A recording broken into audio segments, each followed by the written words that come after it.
नमस्कार मित्रांनो, आज आपण 16 तारखेला कामगार भवन इथं BMS कडनं मोर्चा काढला होता. तर त्या मोर्चा संदर्भामध्ये आपल्या ज्या मागण्या होत्या, समजा पगारवाढ असो किंवा रिटायरमेंटची जी वयमर्यादा आहे ती वाढवण्यात यावी, त्याच्यानंतर अशा बऱ्याच 6 मागण्या आहेत. तर आपले पार्टीचे साहेब आहेत, पुणा जिल्ह्याचे अध्यक्ष, त्यांचं दादांचं तिथं मीटिंग झाली होती. तर त्यांच्याकडून आपण देऊ शकतो विचारलं की आतमध्ये जी मीटिंग झाली तुमची सल्लागार समितीची, तर त्याच्यामध्ये काय आपल्या कामगार मंत्र्यांनी बोलले ते आपण जाणून घेऊया.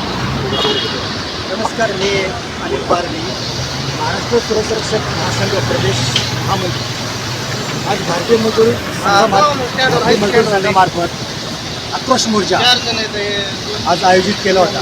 त्या आक्रोश मोर्चामध्ये भारतीय मजदूर संघाला संलग्न असलेल्या अशा अनेक संघटना आज या मुंबईमध्ये आज या ठिकाणी आल्या होत्या.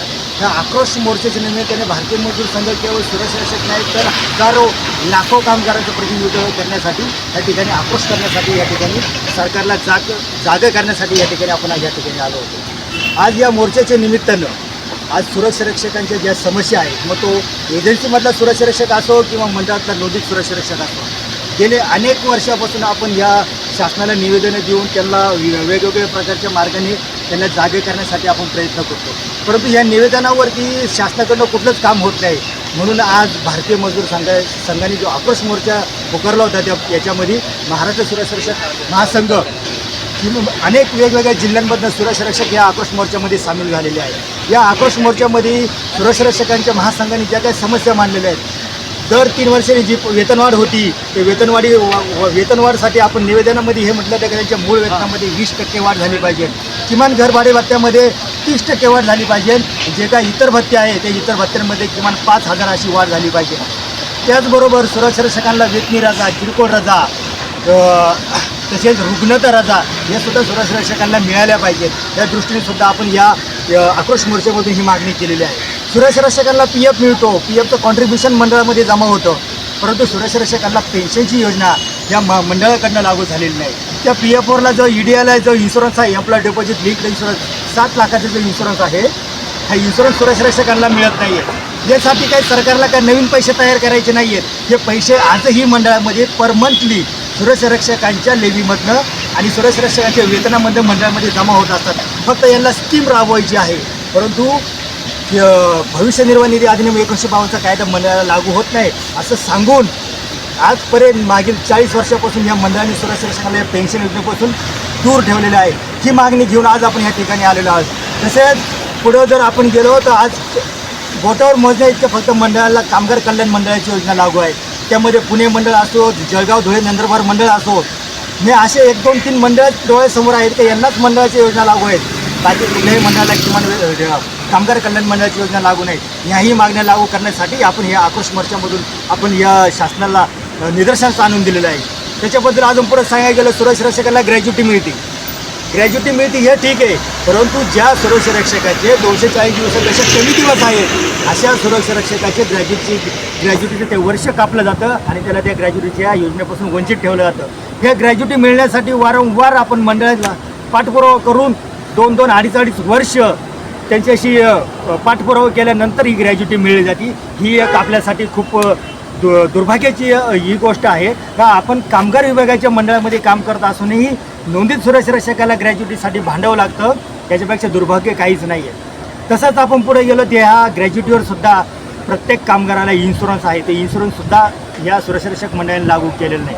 वारंवार सांगतात शासनाच्या हातामध्ये, परंतु मंडळाच्या कायद्यामध्ये सांगितलेलं आहे की ग्रॅज्युटीचा कायदा असो 1972चा किंवा PFचा कायदा असो 1952चा, याचे वेळोवेळी होणाऱ्या तरतुदी, वेळोवेळी होणारे बदल विचारात घेऊन तुम्हाला ही योजना राबवायची आहे. तर ही जर योजना राबवली तर तुम्हाला पेन्शन योजनासुद्धा तुम्हाला लागू होईल, तुम्हाला ग्रॅज्युटीवरले PFवरले इन्शुरन्स सर्व लागू होतील. अशा सर्व मागण्यांसाठी आपण कामगार मंत्री महोदय यांच्या पुढं आमचे भारतीय मजदूर संघाचे प्रदेश अध्यक्ष ॲडव्होकेट अनिल डुमणे यांनी सुद्धा हा विषय अगदी तळमळीने त्या मंत्री महोदयांपुढे मांडलेला आहे. त्या दृष्टीने सुरक्षारक्षकांचा जो भरतीचा जो GR मागं 1 वर्षापूर्वी आला होता, ज्याच्यासाठी कायदा स्थापन झालेला आहे, ज्या खाजगी एजन्सीमधील सुरक्षारक्षक कामगारांसाठी सुरक्षारक्षकांसाठी जो कायदा तयार झालेला आहे त्याला दूर करण्यासाठी हा शासन निर्णय शासनाने काढला.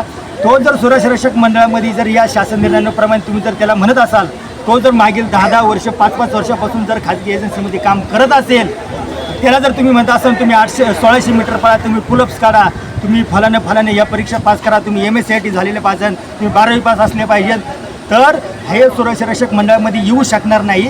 तर मंडळाची जी पॉलिसी आहे, जो कायद्याच्या ज्याच्यासाठी बनवला जाते, ते कायद्याचं जे धोरण आहे हे त्याच्यापासून दूर राहतं आणि कायद्याची अंमलबजावणी होणारच नाही आहे. या शासन निर्णयामुळं इन्स्पेक्शन मंडळ जे इन्स्पेक्शन करतं कंपन्यांवरती, इन्स्पेक्शनसुद्धा होणं बंद झालेलं आहे. तर आपल्याला आनंदाची गोष्ट सांगतो, कामगार मंत्र्यांनी असं आश्वासित केलेलं आहे, तर 2 हप्त्यामध्ये हा जो शासन निर्णय आहे 27 मार्च 2025चा, हा शासन निर्णयामधले जे काही घातक तरतुदी आहेत, जर रिकमेंडेड असो सुरक्षारक्षक असो किंवा अफेक्टेड सुरक्षारक्षक असो, याच्या बाबतीत ज्या तरतुदी लावलेल्या आहेत या तरतुदी आपण शिथिल करणार आहोत. आणि ज्याच्या अजूनही काही याच्याबाबत ज्या काही गोष्टी आहेत याबाबत आपण शासन निर्णयामध्ये ज्याच्या बाबी आहेत त्या सर्व आपण रद्द करणार आहोत. याबाबतची त्यांनी नोटिससुद्धा तयार केलेली आहे. या सर्व कामगार मंत्र्यांनी या मिटिंगमध्ये जाहीर केलेलं आहे. दुसरी गोष्ट, सुरक्षारक्षकाबाबतीत जे काही समस्या आहेत सुरक्षारक्षकांच्या, या बाबतीमध्ये कामगार मंत्री महोदय जे भारतीय मजदूर संघामार्फत आपल्याला लवकरच स्वतंत्र बैठक लावणार आहेत, हे सुद्धा त्यांनी त्या बैठकीमध्ये जाहीर केलेलं आहे. अशा प्रकारच्या ह्या आक्रोश मोर्चामध्ये अगदी कामगार मंत्री महोदय, परत कामगार आयुक्त, सहआयुक्त कामगार माथाडी आणि इतर सुरक्षारक्षक मंडळाचे अशोक ढोके साहेब हे सुद्धा या बैठकीला उपस्थित होते. अगदी सकारात्मक पद्धतीने कामगार मंत्र्यांनी आपल्याला उत्तरं दिलेली आहेत. त्या दृष्टीने आपली पगारवाढसुद्धा चांगल्या दृष्टीने झाली पाहिजे. दर 3 वर्षांनी होती, मागील 3 वर्षांनी लेट झालेली आहे. हे सुद्धा आपण आपल्या निवेदनामध्ये आपण त्यांना दिलेलं आहे. निवेदनसुद्धा पोहोचलेलं आहे. हे निवेदन प्रत्येक मंडळाला, कामगार आयुक्तांमार्फत सर्व मंडळाला आलेलं आहे. त्यामुळे आपली पगारवाढसुद्धा लवकरच होईल. आपल्याला फक्त आश्वासन दिलेलं आहे याच्यामध्ये, आणि लवकरच याच्यामध्ये स्वतंत्र बैठका होतील एवढं बोलतो आणि थांबतो. या मोर्चासाठी महाराष्ट्रामधनं आमचे महाराष्ट्राचे प्रदेशाध्यक्ष संदीप पाटील आहेत, आमचे संघटन मंत्री अविनाशजी मुंडे आहेत, आमचे कोषाध्यक्ष तानाजी शिंदे आहेत, आमचे उपाध्यक्ष तुकाराम कुंभार आहेत, आमचे प्रदेश सचिव भोसले साहेब आहेत, तसेच आमचे प्रदेश महिला प्रदेश सचिव कानोपात्रा ढोले आहेत, परत आमचे साठे साहेब आहेत, जिल्हाध्यक्ष युवराज नाळे साहेब आहेत, परत राजकुमार पाटील आहेत, सयाजी कदम आहेत, राजकुमार काळे आहेत. असे आमच्या कमीत पूर्ण महाराष्ट्रभरामधून सगळे पदाधिकारी, सगळे सभासद या आक्रोश मोर्चासाठी आलेले आहेत. त्या दृष्टीने मी या ठिकाणी थांबतो आणि माझं भाषण संपवतो. भारत माता की जय, वंदे मातरम, वंदे मातरम. भारतीय मजदूर संघाचा विजय असो, भारतीय मजदूर संघाचा विजय असो, महाराष्ट्र सुरक्षा रक्षक महासंघाचा विजय असो. धन्यवाद.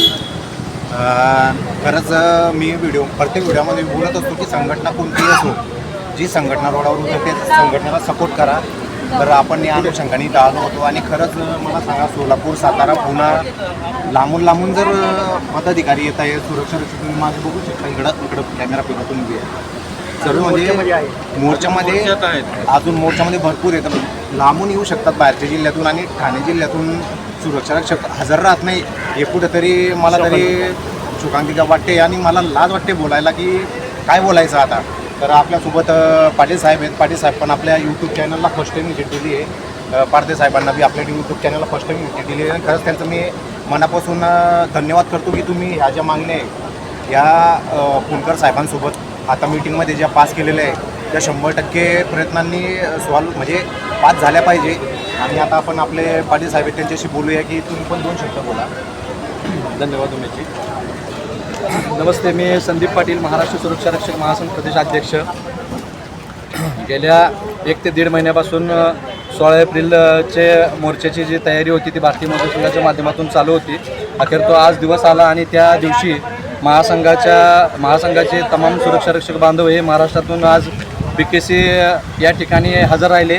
त्याबद्दल प्रथमतः मी त्या सर्व सुरक्षा रक्षक बांधव असतील, पदाधिकारी असतील, त्या सर्वांचे मी प्रथम आभार मानतो.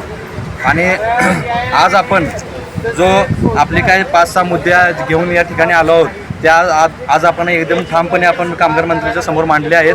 आणि त्याच्यामध्ये प्रामुख्यानं जो पहिला मुद्दा आहे याच्यामध्ये आहे तो पगारवाढीचा आहे. तो गेल्या 3 वर्षापूर्वी अगदी तुटपुंजी पगारवाढ, कमीत कमी 800 रुपयाच्या आसपास पगारवाढ झाली होती. अतिशय म्हणजे खेदजनक ती बाब होती आणि सुरक्षा रक्षकांना फार मोठा त्रास सहन करावा गेल्या 3 वर्षामध्ये आणि आर्थिक नुकसानसुद्धा सहन करावं लागलं. तरी आम्ही यापुढे अशी मागणी केली की बाबा कमीत कमी 6,000 रुपये संपूर्ण महाराष्ट्रामध्ये प्रत्येक जिल्ह्याला मंडळाकडून पगारवाढ मिळावी असं आम्ही निवेदनातसुद्धा नमूद केलेलं आहे. तसंच मागणीसुद्धा केली आहे. आज कामगार मंत्र्यांच्या समोरसुद्धा महामंत्री आमचे असतील अनिल पाटील साहेब त्यांनी विषय मांडला. तसेच अनिल डुमणे साहेब भारतीय मजूर संघाचे प्रदेशाध्यक्ष आहेत, त्यांनीसुद्धा आमचे सुरक्षेचे जे काही विषय आहेत ते सर्व मांडले. त्याबद्दल मी प्रथमतः भारतीय मजूर संघाचे पण आभार मानतो. तसेच आज आपण उमेश जे असतील तसेच आपले सर्व सुरक्षा रक्षक असतील, सुरक्षा भगिनी असतील, त्या मोठ्या प्रमाणात आज BKC या ठिकाणी हजर राहिले. त्याबद्दल मी परत अनेकदा सर्वांचे आभार मानतो आणि आज आपण वेळात वेळ काढून या सर्व ठिकाणी सर्वजण आलात त्याबद्दल मी सर्वांचे आभार मानतो आणि मी माझं भाषण थांबतो. भारत माता की आणि उमेशजी पाटील जे यूट्यूब चॅनल जे चालवतात हे अगदी सकाळपासून आमची बाईट घेण्यासाठी किंवा ते सुद्धा आंदोलनामध्ये सहभागी होऊन त्यांनी सुद्धा त्यांचं योगदान आणि आज ते यूट्यूबच्या चॅनलमधून हे आपल्या ज्या मागण्या आहेत जे सुरक्षा रक्षकांची व्यथा आहेत हे आपल्यासमोर मांडणार आहेत. ते सुद्धा आमच्या या आक्रोश मोर्चामध्ये सामील झाले. त्यांचेसुद्धा धन्यवाद. त्यांनीसुद्धा इथून पुढं यूट्यूबच्या चॅनलमधून योग्य सुरक्षा रक्षकांच्या हिताच्या अशा जे काही गोष्टी आहेत ते मांडत असतात. मागे त्यांनी कामगार कल्याण मंडळाचा एक चांगला विषय मांडला होता, मला वाटतं धुळे नंदुरबार जिल्ह्याचा. मी त्यांचं ते यूट्यूब चॅनल बघत असतो, त्यामुळे ते चांगले विषय मांडतायत. त्यामुळे त्यांचे धन्यवाद. त्यांनी इथून पुढे असं विषय मांडत राहावं एवढं बोलतो आणि थांबतो. धन्यवाद सर. कोणत्या जर पदाधिकाऱ्याला बोलायचं असेल तर बोलू शकता, तुम्हाला बोलायचं. काळे साहेब बोलायचं. दोन शब्द बोला धन्यवाद. खरंच सकाळपासून आलेले आहेत आणि ज्या मागण्या PMSने मांडलेल्या आहेत त्या खरंच सर्व 16 जिल्ह्याच्या मंडळात लागू झाल्या पाहिजे लवकरात लवकर, याची अपेक्षा करतो. मॅडम तुम्हाला बोलायचं. हो तुम्ही बोलताय हो तुम्ही बोलताय हो नाही, आपण प्रत्येक व्हिडिओमध्ये बोलत असतो की 16 जिल्ह्याचे जेवढे बी सुरक्षा रक्षक आहेत तेवढ्यांना मी परत आव्हान करतो, संघटना कोणतीही असो एकत्र या आणि रोडावर उतरा, तरच आपल्या ज्या मागण्या त्या सॉल्व्ह होतील, नाही तर होणार नाही. संघटना प्रयत्न करतात पण संघटनेला जे बोलतो ना बॅकअप पाठबळ हा कमी असल्यामुळे मंत्रींना असं वाटतं की अरे यांचं काही हे बॅकअप नाही आहे, कोणी नाही आहे सपोर्ट, तर मग हे वाऱ्यावरच जातं. जे आपण समजा निवेदन दिलेलं आहे ते कचऱ्यामध्ये जातं. तर याच आता समजा जो सेकंड मोर्चा निघेल त्या मोर्चामध्ये मी तर म्हणतो 16 जिल्ह्याच्या सुरक्षा रक्षकांनी हजारोने इथं उपस्थित राहायला पाहिजे, तरच आपले हे पगारवाढ किंवा ज्या मागण्या आता टाकलेल्या आहे आपण त्या सॉल्व्ह होतील मी आशा करतो. आणि मी माझे 2 शब्द संपवतो. जय हिंद, जय महाराष्ट्र. धन्यवाद. अरे निवेदन घ्या म्हणजे आम्ही दिलेले 30 तारखेला आज जर इथे त्यांना द्यायला आणि एक फोटो निवेदन